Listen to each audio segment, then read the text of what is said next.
బ్రహ్మానందం పరమసుఖదం కేవలం జ్ఞానమూర్తిం ద్వంద్వాతీతం గగనసదృశం తత్వమస్యాదిలక్ష్యం ఏకం నిత్యం విమలమచలం సర్వధీ సాక్షిభూతం భావాతీతం త్రిగుణరహితం సద్గురుం తం నమామి. ఓం నమో బ్రహ్మాదిభ్యో బ్రహ్మ విద్యా సాంప్రదాయ కర్తృభ్యో వంశ ఋషిభ్యో మహాభ్యో నమో గురుభ్యః. సర్వోపప్లవరహిత ప్రజ్ఞానఘన ప్రత్యగర్తో బ్రహ్మైవాహమస్మి అహం పదార్థరహితః. సదాశివసమారంభాం వ్యాసశంకరమధ్యమాం అస్మదాచార్యపర్యంతం వందే గురుపరంపరాం. ఓం సహనా భవతు సహనౌ భునక్తు సహ వీర్యం కరవావహై తేజస్వినావధీతమస్తు మా విద్విషావహై. ఓం తత్సత్. ఓం శాంతి శాంతి శాంతి. హరి ఓం. శ్రీ గురుభ్యో నమః. హరి ఓం. హరి ఓం. సోమవారు అందరికీ హరి ఓం అమ్మ. పరిప్రశ్న. మనం సాక్షిత్వాన్ని గురించి తెలుసుకుంటున్నాం. సాక్షి సాధన చేయాలి అంటే మనం దృఢంగా నిర్ణయించుకోవాలి. సాధన ఎప్పుడు కూడా పట్టుదలగా చేస్తుంటే ఆయా సందర్భాలు వచ్చినప్పుడు ఎన్నో రకాల సాధన చెప్పుకుంటున్నాం. సాక్షిత్వంలో ఏదో ఒకటి మనకి స్ఫురిస్తుంది, దాంతో సాక్షిగా నిలబడగలుగుతాం. అది సహజమయ్యే వరకు మనం ఈ ప్రయత్నం అనేది మానకూడదని తెలుసుకోవాలి. లాస్ట్ క్లాస్ లో మనము ఊడ్చేసే అన్న పదాన్ని తెలుసుకున్నాం. ఇది మనకి ఎలా ఉంటదంటే చిన్న చమత్కారంగా ఉంటది అనమాట. ఊడ్చేయటం అంటే మనం ఇల్లు ఊడుస్తాం కదా, రోజుకి ఎన్నిసార్లు ఊడుస్తాము? 2 సార్లు ఊడుస్తాము. లేదు బాగా దుమ్ము అనిపించింది, ఇంకొకసారి ఊడుస్తాం. అంటే ఆయా సందర్భంలో దాన్ని మనం ఊడ్చినప్పుడల్లా ఏంటి ఆలోచిస్తాం? మనం నీట్గా అవ్వాలి, దుమ్మంతా పోతే చాలు అనుకుంటాం అన్నమాట. అట్లాగే మనం కొన్ని సంఘటనలు మనకి తెలియకుండానే ఏమైపోతాయి అంటే ఇన్వాల్వ్ అయిపోతాం, సంగత్వం చెందేస్తాం. అది వ్యవహారం అంతా నడిచిపోద్ది. ఎప్పటికో అయ్యో ఆ సందర్భంలో నేను అలా కలిసిపోయానే, నేను బయటపడలేకపోయానే, అంత ఇన్వాల్వ్మెంట్ వచ్చిందే అని బాధపడతాం. మనం సాధకులు కదా కాబట్టి మనం గుర్తు తెచ్చుకొని బాధపడతాం. అయితే నువ్వేమీ బాధపడక్కర్లేదు. నీ సాధన జరిగేటప్పుడు పొరపాట్లు ఇలాంటివి జరిగినప్పుడు అయిపోయిన తర్వాత కూడా అది మనసు ధర్మము లేదా ప్రకృతి ధర్మము, నాకేమీ అంటలేదు, నేను చైతన్యాన్ని, నేను ఆత్మని అని మనం ఉండగలిగినప్పుడు మనం పాతయన్నీ కూడా మన సాక్షిత్వంలో కలిసిపోతాయి అన్నమాట. అందుచేత మనం జాగ్రత్తగా మనము సాధన చేయాలి అని ఇక్కడ చెప్తున్నారు అనమాట. ఇంకా ఏం చెప్తున్నారు మనకి? నవ్వుతున్నట్లు చూడు అంటున్నారు. అంటే దానికి ఒక ఎగ్జాంపుల్ చెప్పారు మనకి. భగవద్గీతలో అందరి ముందు తీసుకురమ్మని చెప్తాడు. అప్పుడు అర్జునుడు కృష్ణ భగవానుడు యుద్ధానికి మధ్యలోకి వస్తారు, ఇరుపక్షాల వారు కనిపించేట్టు.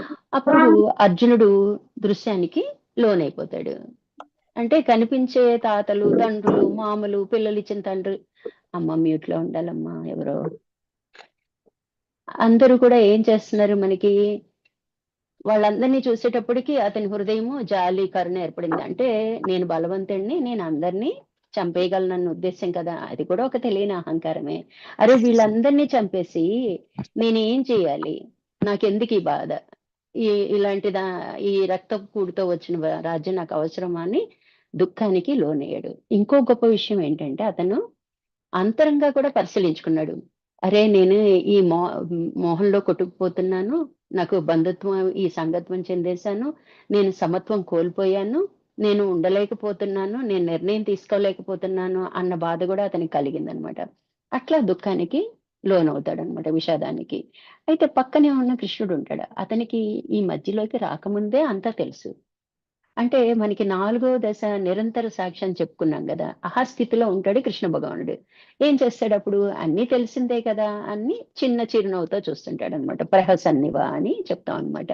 అంటే అతని కలిసిపోకుండా సాక్షిగా, నిరంతర సాక్షిగా ఉంటాడనమాట. కాబట్టి మనం అలా నవ్వుతున్నట్టన్నా చూడొచ్చు అనమాట. ఎప్పుడో జరిగిపోయిన విషయాలండి, అప్పుడు అజ్ఞానం కదా, నేను అలా బాధపడిపోయాను కదా, అలా కలిసిపోయాను కదా, నేను సాక్షిగా ఉండలేకపోయాను కదా అని ఒక చిన్న చిరునవ్వుతో కొట్టిపడేయచ్చు అనమాట. అట్లా మనకి ఎన్నిసార్లు గుర్తొస్తే అన్నిసార్లు ఆ మాటను వదలకూడదనమాట. అప్పుడేమైద్ది, ఇంకా రాదు. మనం ఎప్పుడైనా నీరు పోసి మనం పెంచితేనే మొలకెత్తిద్ది విత్తనం. అలాగే మన ఆలోచనలకి మనం యాడ్ చేసామనుకోండి, అవును కదా, ఇలా జరిగి ఉండాల్సింది కదా, వీళ్ళతో చెప్పి ఉండాల్సింది కదా, ఇలా ఉండుంటే బాగుండేది కదా, అప్పుడు నాకు తెలివి తక్కువతనం కదా, ఇలా చేశాను కదా, ఇవన్నీ మనం ఆలోచిస్తున్నాం అనుకోండి, చక్కగా దాన్ని పెట్టి పోషించినట్లు అనమాట. అందుచేత మనం ఏం చేయాలి అంటే, వచ్చినప్పుడల్లా నవ్వుతున్నట్లు చూడమంటున్నారు. ఒకటి ఊడ్చేసి నవ్వుతున్నట్లు చూడలేదు. దీనికే మరికి ఏంటంటే పాము కూరలు పీకేసామని, విత్తనం వేయించామని చెప్పుకుంటూ ఉంటాం అనమాట. ఇట్లా మనము లాస్ట్ క్లాస్ లో ఇంతవరకు కంప్లీట్ అయింది కదండి. ఈ రోజు ఏంటంటే, అప్పుడు సారాంశం ఏం చెప్తున్నారంటే ఇక్కడ గురువు గారు, జ్ఞానాభ్యాసం కూడా ఒక విక్షేపం లాగే ఉంది, దాన్ని వదిలినా నిశ్చలంగా చెందటం లేదు, అనిపిస్తే అట్లాగే చేయొచ్చు. జ్ఞానాభ్యాసాన్ని వదిలితే మళ్ళీ దుఃఖం పెరుగుతుంది అనిపిస్తే జ్ఞానాన్ని దృఢం చేసే ప్రయత్నము చెయ్యాలి అని చెప్తున్నారు. అంటే మనకి అలా అనిపించినప్పటికీ పాత విషయాల వలన రాగద్వేషాలు కలుగుతున్నాయను, లేకపోతే మనకు దుఃఖం కలుగుతుందనో అనిపించినప్పుడు ఏం చేయాలి, బలంగా అనుకోమంటున్నారు అనమాట. సాధనని మళ్ళీ బలంగా, నాకేమీ అంటలేదు, నేనేమి పట్టించుకోలేదు అని గట్టిగా అనుకున్నట్లయితే దాని మీద నిలబడగలుగుతారు అని చెప్తున్నారనమాట. ఇంకా ఇక్కడ మనకి ఏం చెప్తున్నారు, సాక్షి సాధన ఎలా చేయాలనే విషయాన్ని చెప్పుకుంటున్నాము స్వామి. అంటే క్రిందటి గురు శిష్య సంవాదంగా ఉంది కదండి. అంటే క్లుప్తంగా చెప్తే ఊడ్చేసాయి అనేది సాధన. దృశ్యంలో ఎంతసేపు మునిగిపోయినా, ఎంత వికారం పొందినా, ఏదైనా సరే గుర్తు రాగానే, అంటే నాకేమీ అంటలేదు కదా అనే గుర్తు రాగానే ఆ భావం దృఢంగా కలిగితే అంతకు ముందు జరిగిందంతా ఊడ్చేసినట్లు. ఎలా చెప్తున్నారంటే అండి, అప్పుడు జరిగినట్లున్న వేగమైన దుఃఖం గాని, లేకపోతే సంతోషం గాని, అప్పుడున్నంతది తగ్గదండి. రెండో రోజుకే తగ్గిపోద్ది. అలా కొన్ని రోజుల తర్వాత వచ్చినప్పుడు, ఇప్పుడేం లేదుగా, జరిగిపోయిన దానికి ఇప్పుడు ఏడ్చి ఏం ప్రయోజనం, జరిగిపోయింది గదా అనుకుంటాంగా. ఆ వర్డ్ అయితే మనం వాడతాము. ఇప్పుడు సాక్షిత్వానికి అలా వాడుకోమని చెప్తున్నాననమాట. జరిగిపోయింది కదా, జరిగిపోయింది, మనం మార్చలేం గదా, ఇప్పుడు దానికి నేను సాక్షిని. అంటే అప్పుడు వికారం చెందినప్పటికీ గుర్తొచ్చినప్పుడు వికారం రాకుండా మీరు ఉండగలిగితే అదే సాక్షిత్వం అని మనకి బోధిస్తున్నారనమాట. ఒక సంఘటన జరంగానే అది చిత్తంలో ముద్రగా పడుతుంది. ఆ ముద్రలు చాలా వరకు బలహీనంగా ఉంటాయి. ఎందుకు బలహీనంగా అంటే, మనకు 100 ఆలోచనలొస్తాయి. అన్నీ ఇంప్లిమెంట్ చేయడానికి మన జీవితం సరిపోదు. అంటే మళ్ళీ మర్చిపోయాయి, మళ్ళీ వదిలేసాయి అన్నీ కూడా బలహీనమైన సంస్కారాలు, ముద్రలని మనం గుర్తించాలన్నమాట. వాటన్నిటిని అవే క్షీణిస్తాయి. ఉండి లేనట్లుగా ఏదో ఒక మూల దాగి ఉంటాయి. మరికొన్ని సంఘటనలు బలంగా ముద్ర వేస్తాయి. ఆ ముద్రలనే సంస్కారాలు అంటారు. ఆ సంస్కారాలు విత్తనంలాగా పడి ఉండి అప్పుడప్పుడు మొలకెత్తి కనబడుతూ ఉంటాయి. అంటే అవ్యక్త మనస్సులో నుండి వ్యక్త మనస్సులోకి వస్తాయి. వీటిని గుర్తు, జ్ఞాపకం అని అంటాము. అయితే కొన్ని వస్తుంటే పోతుంటాయి, అయేం పెద్ద బాధించవన్నమాట. అయితే కొన్ని బలంగా పడతాయండి. ఒక వ్యక్తి మీదో, ఒక వస్తువు మీద, ఒక సంఘటన మీద, ఒక ప్రదేశంలో మనం ఆ ప్రదేశానికి వెళ్ళటానికి కూడా మనం ఇష్టపడమనమాట. అలాంటి సంస్కారాలని చెప్తామనమాట. అప్పుడు మిగతా అన్ని బాధించవు కాబట్టి వాటన్నిటికీ సాక్షిగానే ఉంటాం. ఇవి వచ్చినప్పుడు మనం ఏం చేయాలి అన్నదే మనకి ఆ టయానికి స్ఫురించాలి. లేదా అయిపోయిన తర్వాత నేను సాధనలోనే ఉన్నానుగా, నేను బలంగా ఉన్నానుగా, అప్పుడు అలా జరిగిపోయింది. ఇప్పుడు నాకేం అంటట్లేదు. దానికి గుర్తేంటంటే ఇప్పుడు ఏ వికారం మనకి రాకపోవటమే. అంటే ఖచ్చితంగా ఆ పాతయి ఊడ్చేసినట్లో నవ్వుతూ చూసినట్లో సమాధాన పడతాం అన్నమాట. అంటే మనం సాక్షిగా నిలబడిపోయామని అర్థం అన్నమాట. అదే తలుచుకుని, అదే దుఃఖం తెచ్చుకుని, అదే మాట్లాడి, అదే చెప్పి 10 మందికి అంటే అది సాక్షిత్వం అవ్వదన్నమాట. అంటే దాని గురించి మనం పూర్తిగా మర్చిపోతామన్నమాట. ఇలా ఆలోచించాలన్నమాట. ఈ విధంగా గుర్తుకు వచ్చినప్పుడు ఏం జరుగుతుంది? కొన్ని గుర్తులు ఊరికే వచ్చిపోతుంటాయి. అంటే మొలకెత్తడం, నీరు పోసేవారు లేక మాడిపోవటం జరుగుతుంది. అంటే వాటి ప్రభావం పెద్దగా ఉండదు. కొన్ని గుర్తులు రాగానే మొలక, మొక్క, వృక్షంగా కూడా మారిపోద్ది. అంటే చూడండి మనం ఏం చేస్తాం, ఈ జన్మలో వాళ్ళ మొహం చూడము. ఈ జన్మలో వాళ్ళని నేను చూడనే చూడను అన్న భావన వచ్చేస్తుంది. ఎందుకండి ఈ జన్మలో చూడకపోతే మళ్ళీ జన్మలో అయినా అది రద్దు చేసుకోవాలన్నమాట. అందుకని సాధకులు చాలా జాగ్రత్తగా ఉండాలండి. ఒక విషయం రెండోసారి గుర్తొచ్చిందనుకోండి, కొందామనో, చెయ్యాలనో, అది మన వంతుంటే ఖచ్చితంగా మన దగ్గరకొచ్చి చేరుతుంది. మనం ఆ మాట రెండోసారి అనుకోవటం వలన వాసనగా మారిద్ది.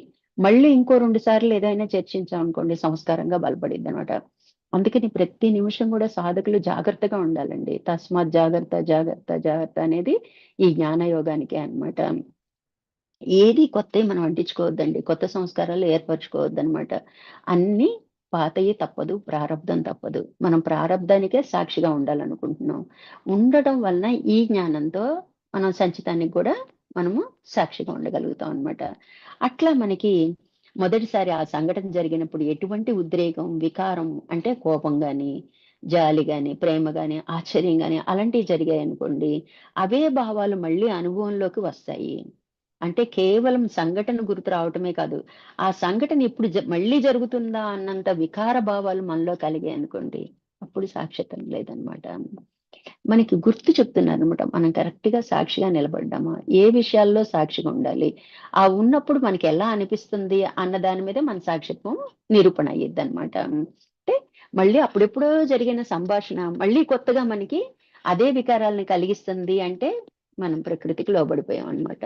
సంగత్వం చెందేసామనమాట. అందుకని జాగ్రత్తగా మనం ఆలోచించాలి. జాగ్రత్తగా సాక్షిత్వాన్ని నిలబెట్టుకోవాలనమాట. ఇప్పుడు మనం గ్రహించవలసిన విషయం ఏమిటంటే, సంస్కారాలు వాటి తాలూకు గుర్తులు రాకుండా పోనక్కర్లేదు. మనిషన్నాక అన్నీ గుర్తొస్తాయి ఆయా సందర్భాలు. ఇప్పుడు మన స్వామివారున్నారు. ఎప్పుడెప్పుడియో మనకి ఎగ్జాంపుల్ చెప్తూ ఉంటారు. మనమేంటి ఇన్వాల్వ్‌మెంట్‌తో ఉంటాము. ఆయనేంటి ఎదుటి వాళ్ళకి పనికొస్తదని ఆ సంగతిని మనం చెప్పారు. కానీ అతనికి ఎటువంటి వికారము ఉండదనమాట. అప్పుడే లేదు ఇంకిప్పుడేముంటదండి జరిగినప్పుడే ఆయన ఎక్స్‌ప్రెస్ చేయరనమాట. ఇట్లా మనకి మనిషి అన్న తర్వాత అన్ని జ్ఞాపకాలు ఉంటాయి. లేవని వస్తాయి కూడా. అప్పుడు ఎలా ఉండాలో మనకు చెప్తున్నారనమాట. పోగొట్టుకొని జడంగా, రాయిగా, రప్పలా ఉండాలని ఏమీ లేదు. అన్ని జ్ఞాపకాలు పోగొట్టుకుని ఇప్పుడు మన సాధకులమంతా ఏంటంటే మన భావన అంతా కూడా నవ్వటం కూడా నవ్వకూడదేమో అన్న భావన మనకొస్తది. ఎందుకు నవ్వటం? నిశ్చలంగా ఉండొచ్చుగా, కదలకుండా ఉండొచ్చు కదా! దుఃఖము వద్దు, సంతోషము వద్దనుకుంటున్నాం. అంటే వచ్చిన వాటికి సాక్షిగా ఉండాలి అన్నది మనకి తెలియట్లా. ఆత్మకి దుఃఖం వస్తదండి? ఆత్మకి నవ్వొస్తదా? సంతోషం వస్తదా? రాదు కదా! వచ్చేదెవరికి? మనకే. నామరూపాత్మకమైన ఈ దేహానికి. ఈ దేహానికి ఎలా వస్తది? మనసుండటం వలన వస్తది. ఆ మనసుకే సాక్షి అవ్వాలన్నమాట. ఇది మనసు ధర్మం కదా! తన పని తను చేసుకుంటుంది. నా పని నేను చేసుకోవాలి. అంటే నేను సాక్షిగా ఉండాలి. నేనెవరిని? నేను ఆత్మని. నాకేమంటట్లా. మనసు వికారం చెందుతుంది చెందని. మొదట్లో సాధనలో మనం గట్టిగా ఇలా అనుకోగలిగితే తర్వాత అవి గూడా రావనమాట. ఒకవేళ జరుగుతున్నా కూడా మన లోపల అంతర్లీనంగా ఆనందం అనేది ఉంటది కాబట్టి, ఇది మనల్ని బాధించదు. అది ప్రకృతి ధర్మంగా, సహజ ధర్మంగా మనము దుఃఖమైన, సుఖమైన ఎక్స్‌ప్రెస్ చేసేదానికి లోపల బ్రహ్మానందానికి ఎట్టి సంబంధము ఉండదనమాట. దాని పని అది చేసుకుపోతే దీని పని ఇది అనమాట. అట్లా మనకి సంస్కారాలు బలహీనం అయితే చాలు. రాయి, రప్పలా ఉండక్కర్లేదు మనము నిశ్చలంగా కదలకుండా. మనం ఆత్మ అంటే కదలదు, నిష్క్రియ ఇవన్నీ ఏమో చాలా లక్షణాలు చెప్పుకున్నాం. అలా ఉండాలంటే మన వల్ల కాదు. అవి ఉంటే ఉండనియండి. వాటికి కూడా సాక్షి. అట్లా చెప్పుకోమని చెప్తున్నారన్నమాట.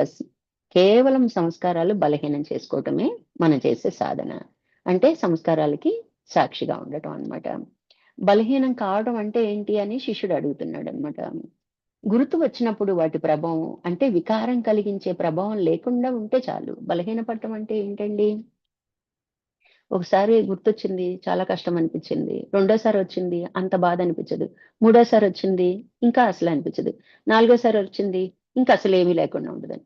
ఒకసారి అన్ని గుర్తొచ్చిందా, అప్పుడు అలా జరిగిపోయింది అనుకున్నాం. అనుకోవటం కూడా జరగదనమాట. అట్లా మనం ఎప్పుడైతే ఎక్స్‌ప్రెషన్ లేదో, అంటే మనకి ప్రతిస్పందన లేదో, స్పందన, ప్రతిస్పందన లేని స్థితే ఆత్మస్థితి. అది ఎప్పుడైతే మనకుండదో ఖచ్చితంగా మనకి దాటిపోతాం అన్నమాట. బలహీన పడిపోతే మళ్ళీ ఇప్పుడు మనం చెప్తున్నామండి వింటారు. వినలేదనుకోండి, ఒకసారి చెప్తాం, 2 సార్లు చెప్తాం. వాళ్ళ తత్వం అంతేలే, ఇంక చెప్పడం వేస్ట్ అనుకుంటామా లేదా? అట్లాగే ఇప్పుడు మన మనసు చెప్పేదానికి మనం వింటలేదు. నేను ఆత్మని, నువ్వేం చెప్పినా నాకెక్కదు. మన మనసుతో మనమే మాట్లాడుకుంటున్నాం అన్నమాట. నువ్వేం చెప్పినా నువ్వెక్కడికెళ్ళమన్నా నేను, నువ్వేం చేయమన్నా నేనది చేయను. ఇట్లా మనం అన్నీ తద్వ్యతిరేకంగా మొదట్లో ఖచ్చితంగా కఠినంగా ఉండాలంటారనమాట. సింహ హృదయం ఉండాలనమాట. కొన్ని వదులుకోవాలంటే చాలా బాధపడిపోతామండి. అవన్నిటిని వదిలేసుకోవాలంటే చాలా గట్టిగా ఉండాలనమాట. అనేటప్పటికి అంతే గదా! గోడకి చెప్పినా, నీకు చెప్పినా ఒకటే అనుకుంటదనమాట. అట్లా ఆగిపోద్దనమాట. ఆ వచ్చినప్పుడే మనం గుర్తించి వెంటనే వాటికి వికారం కలగకుండా చూసుకోవాలనమాట.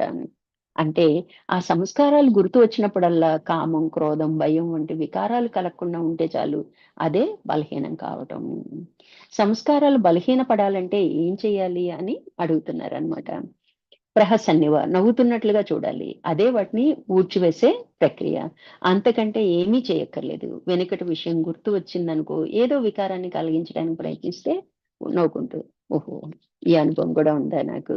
ఆహా! నేను నాకు బానే గుర్తొస్తుంది. బానే కోరుకొనొచ్చాను. హ్మ్. లేతే నా వంతులో ఇదుందా? నా ప్రారబ్ధంలో ఇదుందా? ఇట్లా మనం ఏదోకటి ఆ మనస్సుకి ఆ టయానికి ఏది తోస్తే దాని నుంచి బయటపడే ప్రయత్నం అన్నమాట. ఊడ్చేసేయి. లేతే అది అయిపోయిన తర్వాత ఒకసారి వీటన్నిటికి, ఇప్పుడు జరిగిపోయిన వాటన్నిటికి నేను సాక్షిని. ఆగిపోతుంది. లేదా నవ్వుతున్నట్లు చూడు. గుర్తొచ్చిన వాటిల్ని చూస్తున్నట్టు. మనం ఇలా గమనిస్తున్నట్లు చూస్తాం గదా! ఏదో మనం పై ఎంక చూడటమో, ఆకాశంలో చూడటమో చేస్తాం. అంటే ఒక స్పందన కలిగినప్పుడు దానికొక దృశ్యం లేనప్పుడు ఏం చేస్తామంటే అట్లా ఎళ్ళిపోతాయి మన కళ్ళనమాట. అప్పుడు గూడా నేను సాక్షిని అని మనకి తెలియాలనమాట. ఇట్లా మనకి ఇంకా ఏం చెప్తున్నారు? నవ్వడానికి పూర్వరంగంగా ఉండే ముందు చేసిన కృషి మన జ్ఞానం ఉండాలి. అంటే ముందు సాధన గురించి మనం ఎప్పుడైతే సాధన చేస్తామో, ఆ జ్ఞానం మనకుంటేనే జరిగిపోయిన వాటికి బలంగా అనుకోగలుగుతాం అన్నమాట సాక్షిని అని. సంశయం లేకుండా విచారణ చేసి ఉండాలి. అంటే ఎలా? ఒక జరిగిపోయిన సంఘటన మళ్ళీ గుర్తు రావటానికి మధ్యలో మనకెప్పుడు సాక్షిత్వం మర్చిపోయాను అనిపిస్తదో, ఆ సంఘటన అసలు ఎందుకు జరిగింది? నేనెందుకు స్పందించాను?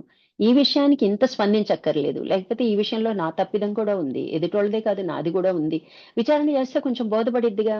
అప్పుడు మనసు తేలిక పడిద్దనమాట. లేదా ఎవరితోనో మనమే పొరపాటున నోరు జారామండి. మనం సాధకులం, కొంచెం మంచి మార్గంలో ఉన్నాం కాబట్టి, అరే! అనవసరంగా అనేసానని బాధపడిపోతూ ఉంటాము. అది మనం అహంకారమే కదా! నేను సారీ చెప్పేస్తే అయిపోద్ది. పొరపాటున అలా అనేసానండి. ఏమనుకోవద్దు. ఆహ్, ఎందుకో అలా వచ్చేసింది. అక్కడితో అది అయిపోతుంది. లేకపోతే ఈ సాధకులం కదా మనం, మదన పడుతూనే ఉంటాం అన్నమాట. అనవసరమైన బరువు నెత్తి మీద మోయటం ఎందుకండి? సరిపోతే ఎవరికి నామరూపాత్మక మీద అందులో తప్పుందని గుర్తించావు. ఇంకా అహంకారం దేనికి? నేను సారీ చెప్పడం ఏంటి అనేది. సారీ కాకపోయినా తప్పయిపోయింది. ఇలా జరగకుండా ఉండాల్సింది. ఇలా చేయకుండా ఉండాల్సింది. నేను పొరపాటు చేశాను. తప్పు కాదండి. తప్పుని ఒప్పుకుంటే అది పశ్చాత్జ్ఞానం అన్నమాట. అందుకని మనం అలా వ్యవహరించడంలో తప్పు లేదు. చెప్పేస్తే మనమే కూలవుతామండి. ఎదుటి వాళ్ళ విషయం అని కాదు. ముందు మనం కూలవుతాం అన్నమాట. ఇట్లా విచారణ చేసి ఉండాలి. ఎవరు తప్పు? ఏంటి? అసలెందుకు జరిగింది? నాకెందుకు దుఃఖమొచ్చింది? నాకెందుకు సంతోషం కలిగింది? ఈ వ్యవహారంలో నేను ఎందుకు సాక్షిగా ఉండలేకపోయాను? ఇదంతా విచారణ చేశామనుకోండి, అది ఎప్పుడైతే మనకి రిపీట్ అవుతదో, గుర్తొస్తదో, అప్పుడు సాక్షిగా ఉండగలుగుతాం. ఆ బలం అక్కడ పనిచేస్తదనమాట. అందుకే చెప్తున్నారనమాట. నవ్వటానికి పూర్వరంగంగా, అంటే నవ్వుతూ చూడాలంటే అంత తేలికైన విషయం కాదండి. నష్టం కలుగుతుందిరా బాబు అంటే మనం నవ్వుతా ఎలా చూడగలుగుతామండి? అది చాలా కష్టం గదా! అంటే విచారణ జరిగుండాలనమాట మనకి. అంటే పూర్వరంగంగా అంటే ముందు చేసిన కృషిగా మన జ్ఞానం ఉండాలి. అంటే సంశయం లేకుండా విచారణ చేసి ఉండాలి. ఆ జ్ఞానాన్ని ప్రస్తుతం 2 అంశాలుగా చెప్పవచ్చు. గురుగారే చెప్తున్నారు అనమాట. ఆ సంఘటన సంకల్పం మాత్రం గుర్తు. దానికి బలం, బరువు లేదు. అదేంటి జస్ట్ జరిగిపోయింది గుర్తొస్తుందంతే. దానికి బలం లేదు. జరిగినప్పుడు బలం ఉంటదండి. ఎందుకంటే యాక్చువల్ సిట్యుయేషన్ అదే కాబట్టి మనకి జరిగినప్పుడు దాని బలం వేరుగా ఉంటది ఆయా సిట్యుయేషన్స్ లో. రెండోసారి గుర్తొచ్చినప్పుడు దానికి అంత బలం ఉండదనమాట. బరువు లేదు. ఊరికే అనిపించటం మాత్రమే. ఎందుకంటే ఆ జరిగిన సందర్భం తాలూకు పరిస్థితులు వేరు, వ్యక్తులు వేరు, వ్యవహారాలు వేరు, అలాగే వస్తువులు వేరు. అప్పుడేముంది ఏదో ఒక బళ్ళను ఎక్కడి నుంచో తెప్పించుకున్నామండి ఎంతో ఇష్టపడి ఎన్నాళ్ళో వ్యయ ప్రయాసలకి వాల్కి లేక అది బళ్ళును పగిలిపోయింది. అప్పుడు వస్తువు లేదు. అక్కడ ఆ సందర్భం అయిపోయింది. మళ్ళీ గుర్తు తెచ్చుకొని బాధపడాల్సిన అవసరం ఏముంది? లేదు కదా! అట్లా ఏ విషయానికైనా కూడా అలా చూడమని చెప్తున్నారనమాట. దానికి బలము, బరువు లేదు. ఊరికే అనిపించడం అంతే. ఖాళీగా కూర్చున్నాం, ధ్యానంలో కూర్చున్నాం. ఊరికే ఉన్నాం. ఊరికే అనిపిస్తుంటదనమాట మనకి. అది నన్నేం చేయగలదు? అసలు జగత్తంతా సంకల్పం మాత్రమే. అసలు ఈ జగత్తుందా అండి? బ్రహ్మదేవుడి సంకల్పం మనకి లేకనే ఉన్నట్లు తోస్తుంది. మాయ. జగత్తే లేనప్పుడు నా ఆలోచన ఏదో జరిగిపోయిందన్నది అది సంకల్పమేగా. నా నా భావనలోంచే కదా వచ్చింది. మళ్ళీ రిపీట్ కూడా నా భావనలోనే వస్తుంది. కాబట్టి దానికి సంకల్పం మాత్రమే. ఇదసలు లేనిదే అని మనకి తట్టాలన్నమాట. ఇప్పుడు వచ్చిన గుర్తే కాదు. నిజంగా ఇది గుర్తే కాదు. ఇదసలు అప్పుడే కల్పన. ఆ కల్పనకి మళ్ళీ ఇంకో కల్పన అన్నమాట. ఆ సంఘటన జరిగిందే అనుకోవటం కూడా సంకల్పం మాత్రమే. ఇదంతా మాయ. అంతా మాయ మాత్రం. బొమ్మలాట. బొమ్మలు కళ్ళ ముందు ఆడుతూ, బొమ్మలన్న సంగతి మర్చిపోతే బాధపడుతూ ఉంటాయి. సినిమా చూస్తుంటామండి. సినిమాలో అంతా ఏంటి బొమ్మలే గదా మనకి. మరి దుఃఖమొస్తది. ఆయా సందర్భాల్లో కోపమొస్తది. అన్యాయం జరుగుతుంటే కోపం కడుపు రగిలిపోతుంటది. ఎవరికైనా బాగా బాధపడుతుంటే వాళ్ళతో పాటు మనకి దుఃఖమొస్తది. మరి అయన్నీ బొమ్మలని మర్చిపోయి మనం సినిమాని మర్చిపోయి ఇన్వాల్వ్ అయిపోయామనమాట. అంటే సంగతం చెందేసామనమాట. నిజంగా మన కళ్ళెదురుంగానే జరుగుతుందా అన్నంత బాధతో మనము కన్నీళ్ళు పెట్టుకుంటున్నాం అనమాట. మరి అంతా అయిపోయాక సినిమాయే గదా! సినిమా తీసిన సినిమాయే గదా! అని ఒక నవ్వు నవ్వుతాం కదా! అట్లా ఇదంతా గూడా మాయా ప్రపంచమే. అది సినిమా. మాయలో మళ్ళీ వ్యక్తులే, లేని వ్యక్తులే మళ్ళీ లేని సినిమాని సృష్టించారు. మీకు గుర్తుందా చిన్నప్పుడు తాతమ్మ కథలల్లో చెప్పేవాళ్ళు చందమామ కథలని వచ్చాయి అందులో. అన్నీ అంతే. లేని రాజుకి 7 లేని కుమారులు పుట్టారు. లేని రాజ్యం వెళ్తున్నారు. ఏదో మాయ కల్పించి, కల్పించి కథలు ఎలా చెప్పేవాళ్ళు చందమామలో. నిజానికి అది కూడా మన సృష్టి అన్నమాట. వాళ్ళు మనకు అర్థమవటం కోసం చిన్నప్పటి నుంచే ఇంజెక్ట్ చేయడానికి చందమామ కథలు చెప్పారన్నమాట. అలాగే వ్యవహరించడానికి న్యాయము, ధర్మము అనేది మనకి ఎలా చేస్తే కుటిలత్వం ఉండకూడదు, ఎలా చేస్తే ఎలా జీవిస్తాము అన్నది తెలియచెప్పడం కోసం చేసినవే అన్నమాట. అట్లాగే ఇక్కడ కూడా అంతా మాయ మాత్రం. అంటే బొమ్మలే కదా! సంకల్పమే కదా! అనే దృష్టి ఉంటే రెండోసారి వచ్చినప్పుడు బాధపడదనమాట. మొదటిసారి మనం తట్టుకోలేకపోయినా, రెండోసారి తట్టుకోగలిగితే ఓకే అంటున్నారు ఇక్కడ అన్నమాట. ఆ సంఘటనను, దాని వికారాలను అనుభవించిందెవరు? నేను అని సమాధానం వస్తది. అది మాయ నేను. ఎందుకంటే శుద్ధ చైతన్యానికి ఈ సంఘటన వలన ఏ నష్టము జరగదు. కానీ ఏదో నష్టమో, లాభమో జరిగినట్లు భావన కలిగింది. మనం అసలు ముందు భవిష్యత్తు గురించి ఆలోచించినప్పుడు ఏం జరిగిద్దండి? ఏదో అయిపోతుందని భయపడిపోతుంటాం. ఏదో జరిగిపోతదేమో అని ఊహించుకుంటూ ఉంటాం అన్నమాట. అవన్నీ ఏంటండి? భావనలే. అలాగే జరిగిపోయినయి ఉంటాయి. మళ్ళీ మనకి గుర్తొచ్చాయి ఆ సంఘటనలు. అదేంటండి? భావనే. ఇప్పుడు ప్రెజెంట్ జరుగుతుంది. భావనలో లేకుండా వ్యవహారంలోనికి రాదుగా. అయి 2 ఏమో వ్యవహారం లేనివి. అంటే స్వప్నం లాంటివి. వాటిని మనం నమ్మచ్చా? నమ్మకూడదు. అయిపోయిందిగా జరిగిపోయింది, జరిగిపోయింది. ఇప్పుడు ప్రెజెంట్‌లో ఉన్నప్పుడు వ్యవహారం కనిపిస్తూ ఉంటది. అందుకని సాక్షిత్వం బాగా నిలుపుకోవాలనమాట. జాగ్రత్త అవస్థలో ఎప్పుడైతే నువ్వు 100% సాక్షిత్వాన్ని నిలబెట్టుకుంటావో, నీకు స్వప్నానికి, సుషుప్తికి గూడా సాక్షిగా ఉండగలుగుతావనమాట. ఇట్లా మనకి జాగ్రత్తగా మనం అర్థం చేసుకుంటూ వెళ్తే సాక్షిత్వం అనేది మనకి తేలికైపోతుందనమాట. ఇంకా ఏం చెప్తున్నారు మనకి? నేను మాయ, అహంకారం. ఇప్పుడు సాక్షి నేనుగా సంఘటనను పరిశీలిస్తే నాకేమి అంటలేదని తెలుస్తుంది. అప్పుడు అంటలేదు అని తెలుస్తుంది. కానీ అంటినట్లు అనుకున్నది మాయ నేను.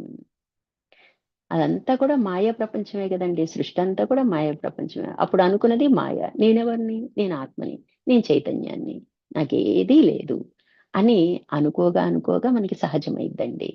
సాక్షి నేను శుద్ధంగానే ఉంది. అప్పుడు జరిగిపోయినట్లు ఏదో నష్టం కలిగినట్టు, ఏదో లాభం కలిగినట్లు నాకు భావన కలిగింది. నిజానికి ఆ నేను కాదు. మాయ నేను. అంటే నామరూపాత్మకము. నేనెవరిని? నేను శుద్ధ చైతన్యాన్ని. అంటే ఏంటి? సాక్షిని అని నాకెప్పుడైతే బలంగా తోస్తదో ఖచ్చితంగా నేను విడిపోతాననమాట. ఈ 2 రకాల జ్ఞానాలు పూర్వ రంగంలో ఉండాలి. అయితే ఇవన్నీ మనం ఏం చేయాలి? విచారణ చేసి మనం నిలబెట్టుకునే ప్రయత్నం చేయాలనమాట. ఇప్పుడు ఖాళీగా ఉన్నామండి. మధ్యాహ్నం ఎప్పుడో భోంచేస్తాం. ఖాళీగా ఉంటాము. అవి కొంచెం డ్రై టైము. చదవటానికి అనిపించదు. ఏదైనా చేయాలి అనిపించదు. ఏదో కూర్చుంటాం. రెస్టో పడుకునేవాళ్ళు పడుకుంటారు. అప్పుడు ఏం చేస్తాం మనం? ఆలోచన చేయాలనమాట. విచారణ. ఇందాక ఒక సంఘటన జరిగింది. అంత అక్కర్లేదు. నేను భోంచేశాను.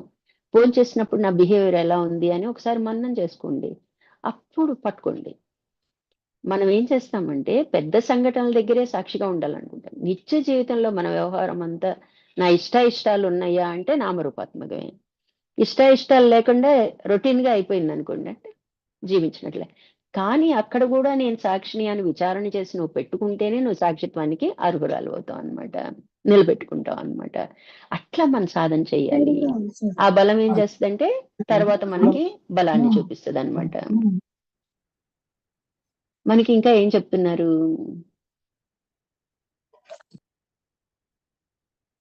మనకి ఈ 2 రకాల జ్ఞానాలు మనం ఎప్పుడు విచారణ చేసి పెట్టుకున్నట్లయితే మనం తప్పకుండా సాధనలో ఉన్నవాళ్ళమవుతాం అనమాట.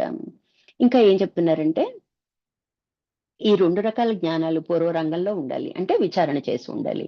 ఏ సందేహము లేకుండా ఈ విషయాలను తెలుసుకోవాలి. అనుమానం ఉంటే శ్రవణ మనన నిధ్యాసనలు చేయాలి. మళ్ళీ డౌట్ ఉందనుకోండి, మళ్ళీ ఒకసారి వినాలి. మళ్ళీ ప్రశ్న అడగాలి. మళ్ళీ మనం దాన్ని విచారణ చేయాలి.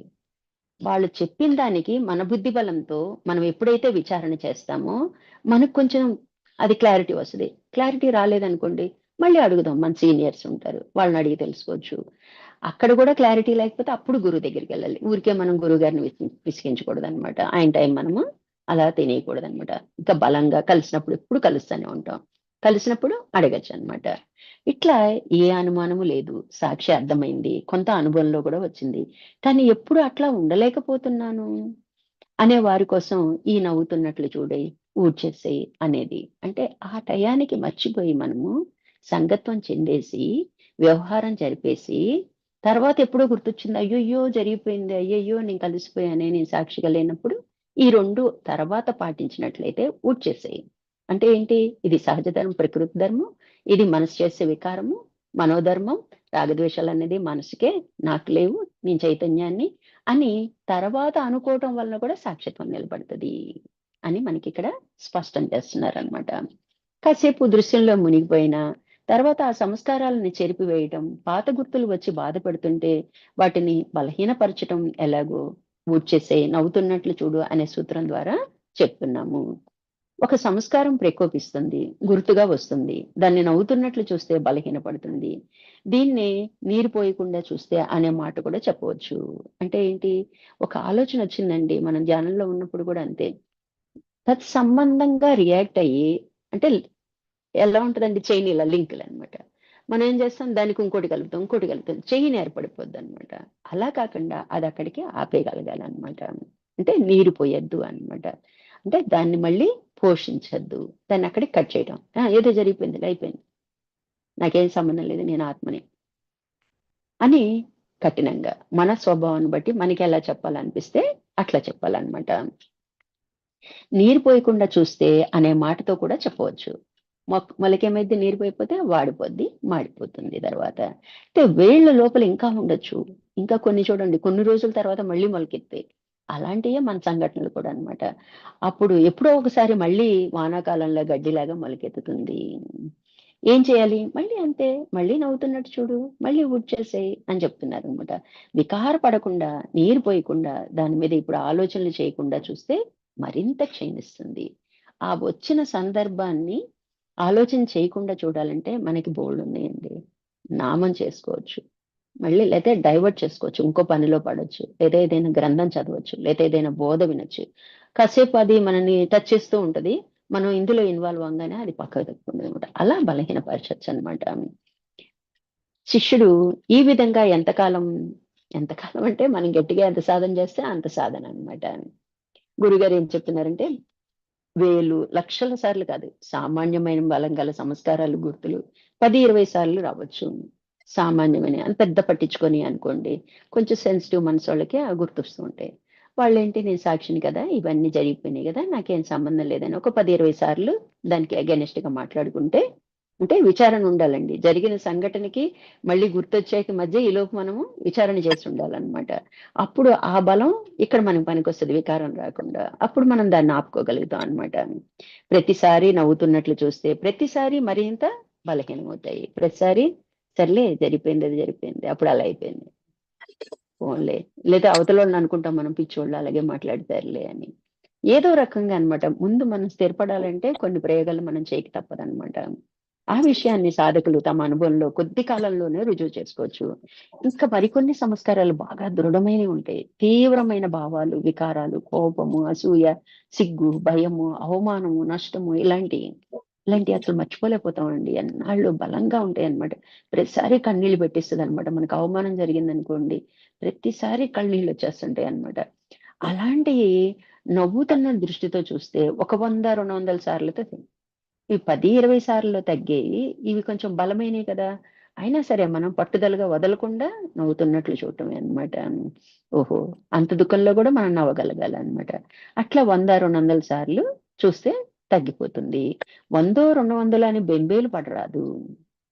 అంత మాత్రంతో అవి మనల్ని వదిలినందుకు ఎంతో సంతోషించాలి. అయ్యో! మనం సంవత్సరాలే గడిపేస్తున్నామండి సాధన అని పేరు చెప్పుకొని. 100, 200 సార్లు మనకి లెక్కే కాదనమాట. కాబట్టి ఎన్ని సార్లొస్తే అన్ని సార్లు సాక్షిత్వం ఉండాలనమాట. ఈ నవ్వుతున్నట్లు చూచే సాధనలో ముఖ్యమైన కీలకం ఏమిటంటే, మనిషిని మనస్సుని చురుకుగా పరిశీలించటం. అంటే సంస్కారం ప్రకోపించి గుర్తుగా వచ్చి రాగానే పట్టుకోవటం. అయ్యో! మళ్ళీ ఇది నన్ను ఇబ్బంది పెట్టేట్టుందే అని వచ్చి రాగానే అంటే చిత్తంలో వాసనలుంటాయి గదండీ! సంస్కారాలు గూడా చిత్తంలో ఉంటాయి. అంటే మనసులోకి కదలంగానే వెంటనే తుంచేయటం అన్నమాట. అంటే ఆలోచన వస్తుంది. ఇగ నన్ను ఇబ్బంది పడుతుందంటే దాని రిలేటెడ్ సంగతులు ఏదో జరిగితేనే మనకి మళ్ళీ అవి గుర్తొస్తాయండి. అమ్మో! అనుకుని తప్పుకోవడం ఆ ప్లేస్ నుంచి. లేకపోతే అది రాంగానే సాక్షిత్వానికి సంబంధించిన మాటలు మాట్లాడుకోవటమో చేస్తే ఆగిపోతాయన్నమాట. అంటే మొలకగా ఉన్నప్పుడే పట్టుకోవటం. పూర్తిగా అంతా అయిపోయింది ఆల్రెడీ సమస్యలో కొట్టుకుపోయాము. అది జరిగిపోయింది. మళ్ళీ గుర్తొచ్చినప్పుడు కూడా ఇన్వాల్వ్ అవ్వటం అనేది అజ్ఞానమే. కాబట్టి జ్ఞానంగా ఉండాలి అంటే మనము సాధన చేయాల్సిందే.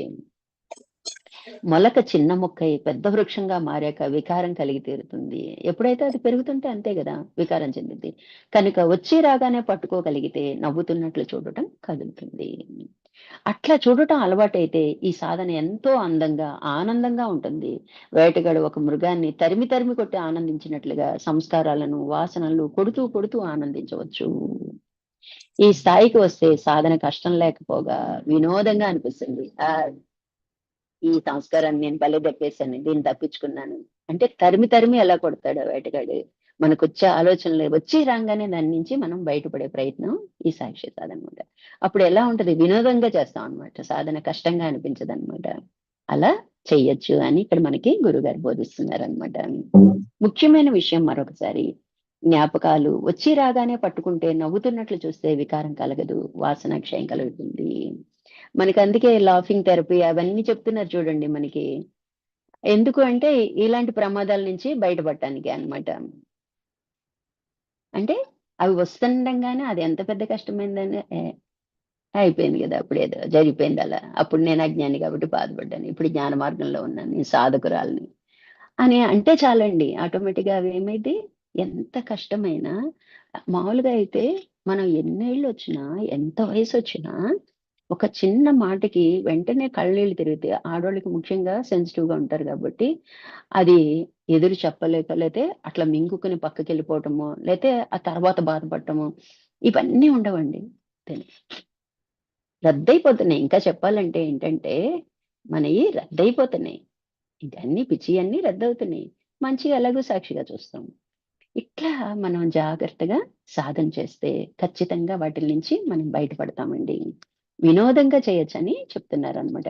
ముఖ్యమైన విషయం మరొకసారి, జ్ఞాపకాలు వచ్చి రాగానే పట్టుకుంటే నవ్వుతున్నట్లు చూస్తే వికారం కలగదు. వాసన క్షయం కలుగుతుంది. అయ్యా! ఎన్ని సార్లు సాక్షిగా చూసినా వికారాలు తగ్గటం లేదు అని కొందరంటున్నారు. ఎన్ని సార్లు అంటే బలం లేదనమాట. మనం అనుకునే దాంట్లో విచారణ సరిగ్గా లేదని అర్థం అనమాట. నవ్వుతున్నట్లు చూడగలిగితే తగ్గకపోవటం అనేదే ఉండదు. తగ్గలేదంటే సరియైన విధంగా చూడలేకపోతున్నారని అర్థం. మనకి చాలా సాధనలు చెప్పారు. మొదట 3 సాధనలు చెప్పారు. తర్వాత ఊడ్చేసేయి, తర్వాత నవ్వుతున్నట్లు. ఏదోకటి గుర్తురాదండి? ఏదో ఒకటి దాని ద్వారా మనం బయటపడలేమా? కాబట్టి నవ్వుతున్నట్లు చూస్తే ఖచ్చితంగా తగ్గిపోద్ది అని చెప్తున్నారనమాట. నవ్వుతున్నట్లుగా చూస్తే క్షీణిస్తాయి. నవ్వుతున్నట్లుగా చూడలేక వికారపడుతూ ఉంటే అవి క్షీణించకపోగా బలపడతాయి.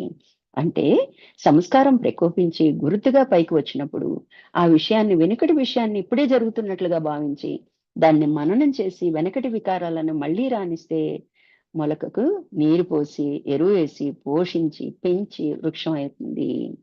అది ఎవరికి నష్టం అండి? మామూలుగా బాహ్యంగానే చూసుకుందాం అండి. మనకేదో ముక్తి మోక్షం రావాలని వదిలేద్దాం. బాహ్యంగా అయినా అనవసరం కదండి, అనవసరమైన అనారోగ్యమేగా.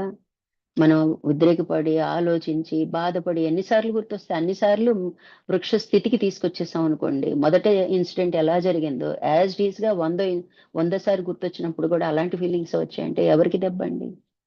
శరీరం పాడైపోతుంది. మనసు, శరీరము, ఆరోగ్యం దాటిపోతుందనమాట. అందుకని వాటిని పోషించొద్దు, నీరు పోయొద్దు. వెంటనే దాన్ని కట్ చేసేయాలి.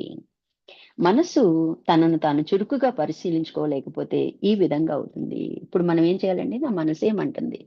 నేనేం చేస్తున్నాను? మనసు ధర్మం ఏంటండి? మనోవికారాలన్నీ కూడా రాగద్వేషాలన్నీ కూడా మనసుకు సంబంధించినయే. శోకమోహాలన్నీ కూడా మనసుకు సంబంధించినయే. దాని పని అది చేస్తదండి. మనం ఏం చేయాలి? దానికి శిక్షణ ఇవ్వాలన్నమాట. ఇది కాదు కదా! ఇది మామూలు జీవ లక్షణం కదా! మనం ఆత్మలం కదా! మనం చైతన్యాన్ని కదా! వాటికి ఏదీ లేదు కదా! ఎందుకింత వేదన పడుతున్నావు? జ్ఞానం అంటే రోజు సస్ర సస్యస్రాన్ని చదవాలండి. ఏదో ఒక గ్రంథాన్ని చదవాలి. సత్సంగం ఉండాల్సిందే. అది 24 అవర్స్‌కి మనకి బ్రష్ అప్ అని జెప్పారు. అట్లాగే మనం చదివినప్పుడు ఇంకా ఎవరైనా ఫ్రెండ్స్ ఉన్నప్పుడు విచారణ చేయాలి. అట్లాగే ఏదో ఒక శ్లోకము, నామము నిరంతరం మనలో మెదలాలి. వ్యవహారం చేస్తున్నా, పనులు చేస్తున్నా లోపల తిరిగే అంతగా సాధన చేయాలనమాట. అలా చేసినప్పుడు మన ప్రేమేం లేకుండానే లోపల నడుస్తూ ఉంటది. పైకి మనం వ్యవహరిస్తూ ఉంటాం అనమాట. అప్పుడు మిగతా ఏమి మనల్ని బాధించవనమాట. ఇప్పుడు ప్రెజెంట్‌లో ఏం జరుగుతున్నదన్నదే మనకి తెలుస్తదనమాట. కాబట్టి చురుకుగా పరిశీలించుకోలేకపోతే ఈ విధంగా అవుతుంది. సాధనలో చూస్తూ ఉండటం అనే సాధనలో సరిగ్గా గ్రహించలేకపోతే ఈ ప్రమాదం ఉంది. పరిశీలన మనకి ముఖ్యంగా మనం ఏం చేస్తున్నాం అనేది మనకి తెలియాలండి. మనం గమనించుకుంటూ ఉండాలి. ఇప్పుడు మనం మాట్లాడుతున్నాం. మనం ఏం మాట్లాడుతున్నాం మనకి తెలియాలిగా. అంటే ఏంటి? సాత్వికంగా ఉండాలి. ఉన్నప్పుడు లోపల మన భావన పేరుకుంటదిగా, కొన్ని మాటల కలయికేగా ఒక భావం. అది కూర్చుకొని మనం ఇది రైటా? రాంగా? అని పరిశీలించటానికి టైం ఉంటది సత్వంగా ఉంటే.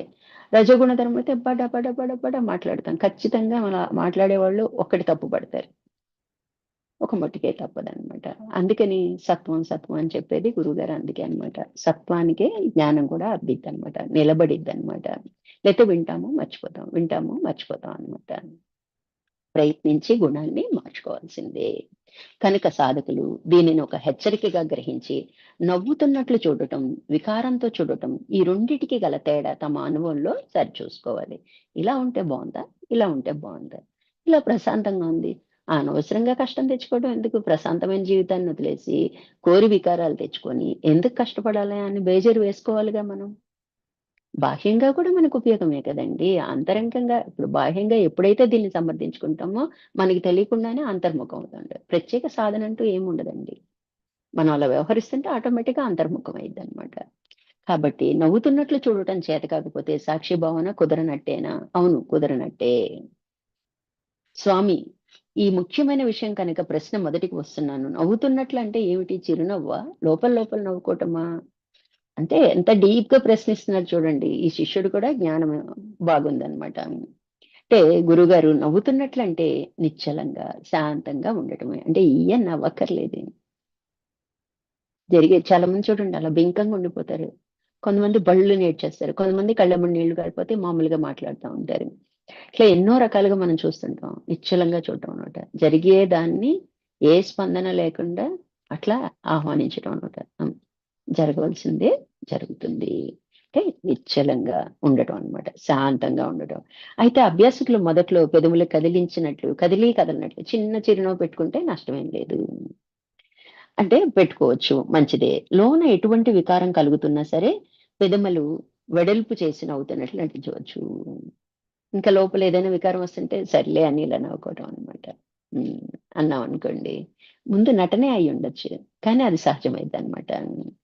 నటనైనా పర్వాలేదు. సిగ్గుపడవలసిన పని లేదు. క్రమంగా నటన సహజమవుతుంది. లోకంలో ఏడవలేక నవ్వంటారు చూడండి. ఆ పరిస్థితనమాట. అనే సామెత ఉంది. ఏమి చేయలేని నిస్సహాయ స్థితిలో వేదాంతములే కొందరు నవ్వుతారు. అది మంచిదే. ఈ విధంగా లోపల ఎటువంటి వికారం కలుగుతున్నా మొదట్లో తుంచలేకపోయినా పైపైన నవ్వు తెచ్చిపెట్టుకొని దాన్ని చూడవచ్చు. అందువలన చాలా చాలా లాభం కలుగుతుంది. మనకు ఒక బెస్ట్ ఎగ్జాంపుల్ అంటే ఫిజియోథెరపీ ఎవరైనా చేయించుకుని ఉంటే చెప్తారు. వాళ్ళు బాగా ఇరిచేస్తుంటారు గదండీ! మరి వాళ్ళ ఎదురుంగా మనం పెద్దోళ్ళము ఏడవలేం గదా! ఏడుపొస్తది, దుఃఖమొస్తది. కళ్ళెంబట నీళ్లు కారుతుంటే పెద్దగా నవ్వటం అన్నమాట. అనుకోకుండా అలా చాలా మందివి అలా బిహేవ్ చేసేవాళ్ళం. అంటే ఏడవలేక నవ్వటం అంటే అదనమాట. కానీ ఇక్కడేంటి నేను సాక్షిని అన్న భావంతో నవ్వగలిగాను. ఇది నేను కాదు గదా! ఈ నామరూపాత్మకం నేను కాదు గదా! అప్పుడేంటి? అప్పుడు మనం ఒక పద్ధతి ప్రకారం వ్యవహరించాం. ఇప్పుడేంటి సాధకులం గదా! ఆహా! అది ఈ నామరూపాత్మకమైన దేహానికి కదులుతుంది. ఆ మనసు పాపం క్షోభపడుతుంది. ఆ బుద్ధి అలా చెప్తుంది. నేనది కాదు కదా! నేను సాక్షిని కదా! నేను చైతన్యాన్ని కదా! ఇప్పుడు క్లారిఫై కదా! చెప్పగలుగుతాం గదా! మనకి మనం చెప్పుకోగలుగుతాం గదా! అట్లా ఉండాలనమాట. కాబట్టి ఏడవలేక నవ్వనే సామెత ఉంది. ఏమి చేయలేని నిస్సహాయ స్థితిలో వేదాంతి వలె కొందరు నవ్వుతారు. అది మంచిదే. ఆ విధంగా లోన ఎటువంటి వికారం కలుగుతున్నా మొదట్లో తెంచలేకపోయినా పైపైన నవ్వు తెచ్చిపెట్టుకొని దాన్ని చూడవచ్చు. అందువలన చాలా లాభం కలుగుతుంది. దానివల్ల ఏం జరిగే ఆగదు గదా! అని అనుకుంటాం. కానీ మనం కదలకుండా ఉంటాం గదా! మనలో వికారం పుట్టకుండా ఉంటది గదా! ఆ విషయం మనం గ్రహించాలనమాట. అభ్యాసం బాగా ముదిరినాక నవ్వు లోలోన ఉండి లేనట్లుగా అంటే శాంతంగా, నిశ్చలంగా ఉంటుంది. ఇది శ్రీ భగవానుడు ప్రహసన్నివ నవ్వుతున్నట్లుగా ఉండే స్థితి. కృష్ణ భగవానుడు ఎప్పుడు చూడండి అతనేమీ దుఃఖించినట్టు ఎక్కడ కనిపించడు. కనిపించని నవ్వు మనకి కనిపిస్తూ ఉంటది కృష్ణ భగవానుడు. అలాగే కదా అందరి దేవతామూర్తులు కూడా అదే కనిపిస్తదనమాట. ఆ చిన్న నవ్వు బాగా అబ్జర్వ్ చేస్తే ప్రతి విగ్రహంలో కూడా చిన్న స్మైల్ కనిపిస్తది. అలాగే మనలాగా కళ్ళు పూర్తిగా మూసుకోరు. అరమోర్పుగా ఉంటాయన్నమాట. అలాంటిది మనకి అలవాటు సహజంగా మారిద్దనమాట. నవ్వుతున్నట్లు ఉండటం వీటికి తేడా ఏంటి?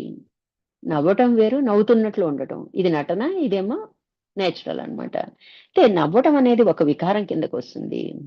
మనం నవ్వాము. అని నవ్వామండి. అంటే మనలో వికారం కలిగింది. అంటే ఏదో ఒక సాపేక్షంగా ఒక వస్తువు వలనో, ఒక వ్యక్తి వలనో మనకి ఆనందం కలిగింది. అది వికారమే. మంచైనా, చెడైనా 2 వికారాలే గదండీ! మనం ఎందుకంటే తరచూ దుఃఖాన్ని గురించి ఆలోచిస్తాం కాబట్టి మనకి ఎగ్జాంపుల్స్ కూడా దుఃఖం గురించే చెప్తున్నారనమాట. కాబట్టి ఇక్కడేం చెప్తున్నారు?